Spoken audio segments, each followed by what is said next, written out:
sunshine, everyone! Today marks another vibrant day at the two sessions. 4 days into the National People's Congress, the agenda is bustling with the second plenary meeting, a deputies corridor, and a minister's corridor. Let's get to work.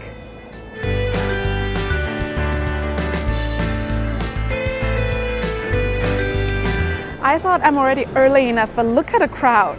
Jeez. So this is the deputies corridor. The deputies will enter from over there. But what exactly is a corridor, you might wonder? This question popped up in the comments of my last video, so I'll pass the baton to my new assistant, Digital Abby, for a clearer explanation.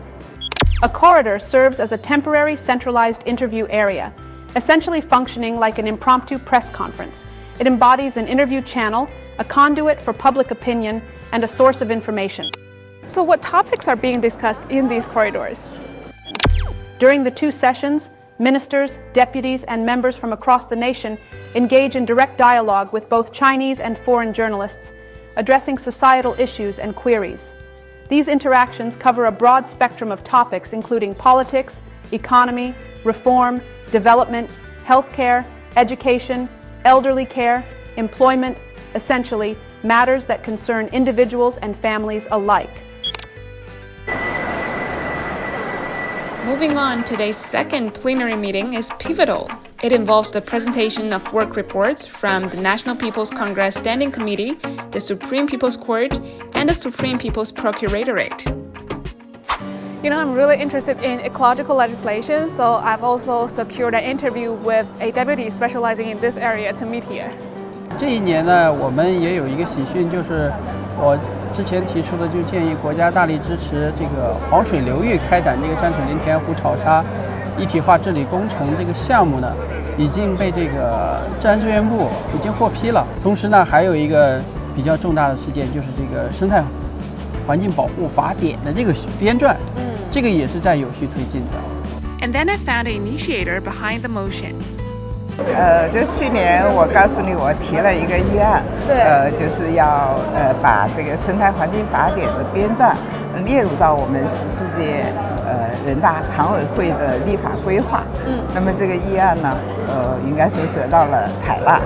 我作为一个领衔提出议案的代表，同时呢也带领着我们中国法学会环境资源法学研究会的会员们一起呢在进行生态环境法典编撰的研究。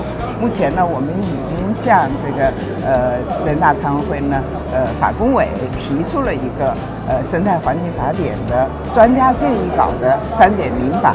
那么这个条文呢，我们现在的建议稿大概有1100多条。The best part of interviewing each year at the two sessions is seeing the proposals and motions that followed actually move forward. It's like being part of the process.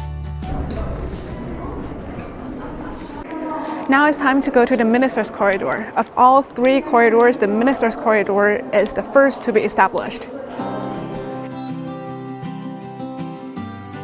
Over a decade ago, this roughly 100-meter-long passage was quite a hot spot during the two sessions. Ministers were often seen dashing through only to be stopped and surrounded by eager reporters for insights.